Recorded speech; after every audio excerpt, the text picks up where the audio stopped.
নমস্কার।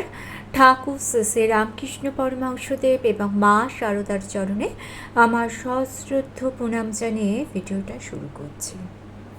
কিছু কিছু মানুষের একটা অদ্ভুত সমস্যা আছে, সেটা হচ্ছে বারে বারে স্নান করছেন, বারে বারে হাত ধুচ্ছেন। আমার পরিচিত একজন মানুষ আছেন, তার ম্যাক্সিমাম সমস্যাটা তৈরি হয় মাছ নিয়ে। মাছের কোনো জিনিস বাড়িতে ঢুকলে তার ভীষণ অসুবিধা হয়, বারে বারে সন্দেহজনক প্রশ্ন করে, কিংবা রান্নাঘরে কেউ যদি রান্না করছে তার মনে হয় সেই মাছের ছোঁয়াটা অন্য সব ছোঁয়ায় লাগিয়ে দিলে, এবং সেই ছোঁয়াটা যদি হয়ে যায় তিনি আর কোনো কিছু খাবেন না। তিনি আগে কিন্তু মাছ খেতেন, কিন্তু এখন তার মাছ খেতে ভালো লাগে না, অন্য কোনো কারণে ভালো লাগে না, সেটা আলাদা ব্যাপার। কিংবা ধরুন বাইরে বেরিয়ে মনে হলো, জাস্ট মনে হলো যে কোনো একটা নোংরা উনি পাড়িয়ে ফেলেছেন, পা দিয়ে ফেলেছেন। তো সেক্ষেত্রে পাটা ভালো করে ধুয়ে নিলে সমস্যা মিটে যায় তা নয়, তিনি বারে বারে চান করতে শুরু করে দেন। এমনকি বললে বিশ্বাস করবেন না, যদি ডাইনিং টেবিলে মাছ মাংস খাওয়া হয়, সেই ডাইনিং টেবিলটাকে নিয়েও তিনি ধোয়াধুয়ি করেন, চেয়ারটাকে ধোয়াধুয়ি করেন। বিশ্বাস করুন, এটা একেবারে সত্যি ঘটনা। তো তিনি এবং তার বাড়ির লোকেরা কিন্তু ডাইনিং টেবিল ইউজ করেন না, তারা এখনও নিচে বসে খান। হ্যাঁ, নিচে বসে খাওয়াটা যে স্বাস্থ্যের পক্ষে খারাপ তা নয়, কিন্তু ভালো, কিন্তু আমরা সুবিধার জন্য তো ডাইনিং টেবিল ইউজ করি। তো এরকম নানান সমস্যা আছে। তো এই সব ক্ষেত্রে কি হয়, তিনি যেমন সমস্যায় ভুগতে থাকেন যে বারে বারে স্নান করলেও তার মনে হচ্ছে তিনি শুদ্ধ হচ্ছে না, সঙ্গে কি হয় আশপাশে যারা মানুষ থাকেন তাদেরও একটা সমস্যা হয়, আর সবার সঙ্গে সম্পর্কটা খারাপ হয়ে যায়। তিনি নিজেও কিন্তু হয়তো বুঝতে পারেন যে এটা আমার সমস্যা, তিনি বেরিয়ে আসার চেষ্টা করেন, কেউ বুঝতে পারেন কেউ বুঝতে পারে না, কিন্তু বেরিয়ে আসতে পারে না। এই সম্বন্ধে ঠাকুর ও মা আমাদের কিছু উপদেশ দিয়েছেন, যে উপদেশগুলো মেনে চললে এই সমস্যা থেকে কিন্তু বেরিয়ে আসা সম্ভব। তাহলে চলুন ভিডিওটা শুরু করি। যে সমস্যাগুলোর কথা আমি বললাম, এই সমস্যাগুলো কারোর মধ্যে দেখা দিলে চলতি বাংলায় আমরা একে ছুঁচিবাই বলি। আর এর কিন্তু কোনো বয়স হয় না, মনে করবেন না যে বয়স্ক মানুষরাই এই সমস্যার সম্মুখীন হচ্ছে। অনেক অল্প বয়সী 20-22 বছরের ছেলে মেয়েরাও কিন্তু এই সমস্যার সম্মুখীন হয়। তো যাই হোক, তাহলে চলুন প্রথমে আমরা জানবো যে ছুঁচিবাই মানেটা কি। ছুঁচিবাই মানে কিন্তু ঠিক পরিষ্কার নয়। দেখুন, পরিষ্কার থাকা ভালো, কিন্তু অতিরিক্ত ভয়, অপরাধবোধ, বাধ্যতামূলক আচরণ, এগুলোকেই কিন্তু বলা হচ্ছে ছুঁচিবাই। যেমন বারে বারে হাত ধোয়া, বারে বারে স্নান করা, এটা এমন একটা রোগ যেটা মনকে বেঁধে ফেলে।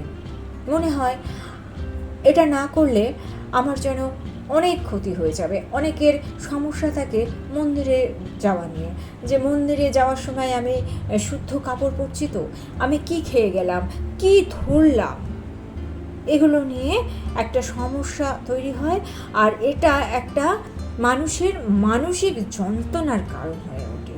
আর এটাই কিন্তু ছুঁচিবাই। শুধু ছুঁচিবাই নয়, এটা হচ্ছে কোনো ছুঁচিবাই মানুষের মনের যন্ত্রণা। তাহলে এবার আমরা জেনে নিই যে এই ছুঁচিবাই কেন হয়। প্রথম কারণ হচ্ছে ভয়। ভয় হচ্ছে ঈশ্বরের ভয়, পাপ বোধের ভয়।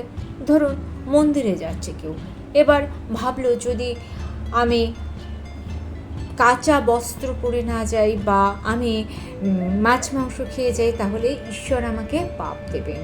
তো এই পাপের ভয়, ঈশ্বরকে ভয়, এই থেকে একটা ভয় মনের মধ্যে গেঁথে যায়। আর একটা কারণ হচ্ছে অপরাধবোধ। শৈশব থেকেই অনেকে শুনে এসছে যে এটা ছোঁয়া ঠিক নয়, ওটা ছোঁয়া ঠিক নয়, ওটা করলে ঈশ্বর রেগে যাবেন। আর এই ভয়গুলো মনের ভেতর একেবারে জমে থাকে, মানে মনের ভেতর এমনভাবে ঢুকে যায় যে এইটা থেকে মানুষ বেরোতে পারে না, মনের গভীরে ঢুকে যায়। আর তৃতীয় কারণ হচ্ছে নিয়ন্ত্রণের চেষ্টা। জীবনে অনিশ্চয়তা থাকলে মানুষ ছোট ছোট জিনিস নিয়ন্ত্রণ করতে চায়। পরিষ্কার থাকা নিয়ন্ত্রণের অনুভূতি। চলুন এইবার জেনে নে এই শুচিবাই স্বভাব নিয়ে ঠাকুর কি বলেছিলেন। তিনি বলতেন অতিরিক্ত শুচিবাই ঈশ্বরকে পাওয়ার পথের একটা বড় বাধা। কেউ যদি বাহ্যিক শুচিতা নিয়ে পড়ে থাকে সে কোনোদিন ঈশ্বরের কাছে পৌঁছতে পারে না। কারণ ঈশ্বর কোথায় বাস করে বলুন তো? ঈশ্বর কি গঙ্গায় আছেন? ঈশ্বর কি মন্দিরে আছে? ঈশ্বর কি শুধু আমাদের বাড়িতে যে সিংহাসন আছে বা ঠাকুরঘর আছে সেখানে আছেন? ঈশ্বর আছেন মানুষের মনের মধ্যে। এটা হচ্ছে সব থেকে বড় কথা, কিন্তু আমরা এই কথাটাকে মানতে পারি না বা মানতে চাই না। ঈশ্বর মানুষের মধ্যেই আছে, ঈশ্বর সমস্ত প্রাণীর মধ্যে আছে। তাহলে আপনি যদি মনে করেন যে কোনো একটি অবলা প্রাণী, অনেককে দেখেছি সারমেয় যদি ছুঁয়ে দেয় তাহলে জামা কাপড় চেঞ্জ করে একটা অনাথ সৃষ্টিকাণ্ড করে, তাহলে ওর মধ্যেও তো ঈশ্বর আছে। তো ঈশ্বরকে ছুঁতেই যদি আপনার এত ভয়, তাহলে আপনি ঈশ্বরকে পাবেন কিভাবে? একটু যুক্তি দিয়ে ভেবে দেখুন তো। চলুন এবার জেনে নিই মা শারদা এ সম্বন্ধে কী বলছেন। মা বলছেন অতিরিক্ত শুচিবাই একদম ভালো নয়। একদিন এক ভক্ত মাকে বললেন, মা আমি না খুব শুচিবাই। তখন মা বললেন, মন পরিষ্কার করো, মনই সব কিছু। মন যদি পরিষ্কার থাকে তাহলে ঈশ্বরের কাছে পৌঁছতে দেরি হয় না, বিলম্ব হয় না। এই একটি কথাই কিন্তু আমাদের জীবন বদলে দিতে পারে। মা বলতেন মন পরিষ্কার মানে ঈশ্বরের পথও পরিষ্কার, শরীর পরিষ্কার স্বাস্থ্যের দিক থেকে উচিত, কিন্তু সেটা অন্য ব্যাপার। এই দুটো জিনিস কিন্তু সম্পূর্ণ আলাদা ব্যাপার। শরীরের পরিচর্যা বা শরীর পরিষ্কার রাখতে হয় স্বাস্থ্যের কারণে, কিন্তু ঈশ্বরকে পাওয়ার জন্য কিন্তু মন পরিষ্কার হওয়া সব থেকে আগে জরুরি। শুচিবাই মানুষকে অন্যের থেকে আলাদা করে দেয়, অন্যের থেকে দূরে করে দেয়, অন্যের থেকে পৃথক করে দেয়, আপনাকে আলাদা করে দেবে, আপনাকে ভীত করে দেবে, আপনার সঙ্গে সমস্ত সম্পর্ক নষ্ট করে দেবে। শুচিবাইতা মানুষের জীবনে ভয় তৈরি করে, কিন্তু যেখানে ভয় আছে সেখানে কিন্তু ভক্তি নেই। আপনি ভগবানকে খেতে দেবেন, ভগবানকে আপনি খেতে দেন না দেন তাতে ভগবানের তো কোনো যায় আসে না। আপনি মন থেকে তাকে ডাকলে তিনি সাড়া দেবেনই, কিন্তু ভগবানকে আমরা ভালোবেসে যদি খেতে দিই সেই খাবারটুকু তিনি গ্রহণ করেন। কিন্তু আপনি যদি ভগবানকে খেতে দেওয়ার আগে বারে বারে স্নান করেন, বারে বারে নিজেকে অশুচি মনে করেন, তাহলে আপনি ভগবানকে খেতে দেবেন কিভাবে? আপনি আপনার সন্তানকে যখন খেতে দেন, আপনি আপনার প্রিয়জনদের যখন খেতে দেন, তাহলে তখন কি বারে বারে স্নান করেন? কি বারে বারে পোশাক পরিবর্তন করেন না তো? তাহলে ভগবানকে খেতে দেওয়ার সময় কেন করছেন? স্বাভাবিক যেটুকুনি পরিষ্কার পরিচ্ছন্ন থাকার কথা সেইটুকুনি থাকুন, তাহলেই তো যথেষ্ট। যাই হোক, এইসব কথাগুলো একটু যুক্তি দিয়ে ভাববেন, তাহলে দেখবেন আপনি নিজেই আপনার ভুলটা সংশোধন করতে পারছেন। এবার আসি সেই প্রশ্নে যেটা এই ভিডিওর মেন প্রশ্ন, সেটা হচ্ছে এর থেকে মুক্তি কিভাবে পাওয়া যাবে। প্রথম যে কাজটি আপনাকে করতে হবে সেটা হচ্ছে নিজের সাথে কথা বলুন, সত্যি কথা বলুন। বলুন এটা ভক্তি নয়, এটা ভয়।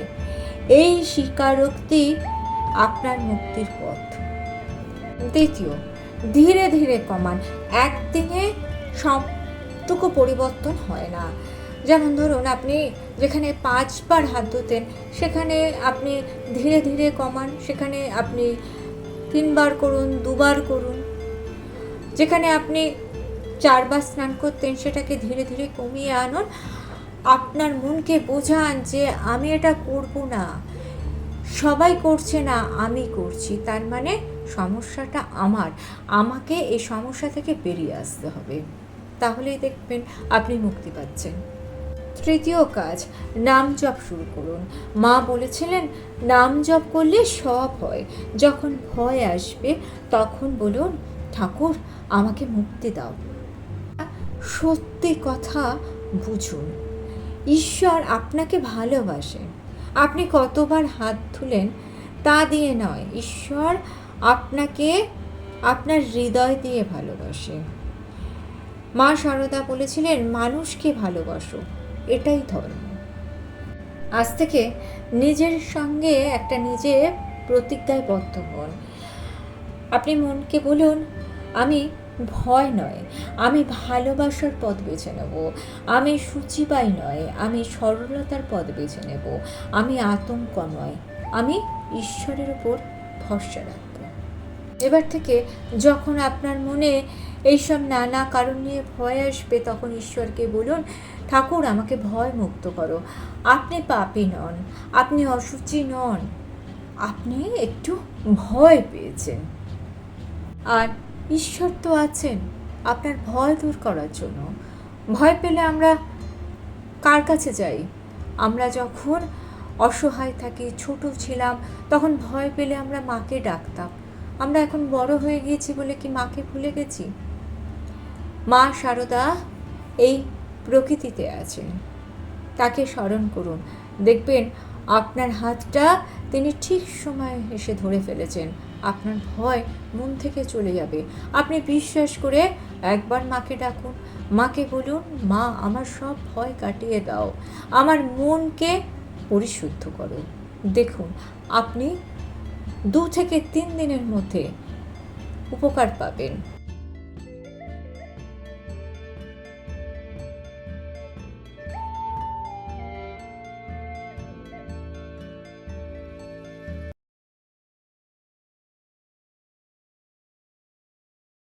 ভিডিওটা যদি আপনাদের ভালো লেগে থাকে চ্যানেলটিকে সাবস্ক্রাইব করে নিয়ে পাশে থাকা বেল আইকনটা প্রেস করে দিয়ে অল অপশনটা ক্লিক করে দেবেন। তাহলে যখনই নতুন কোনো ভিডিও আপলোড করব তার নোটিফিকেশন আপনাদের কাছে পৌঁছে যাবে।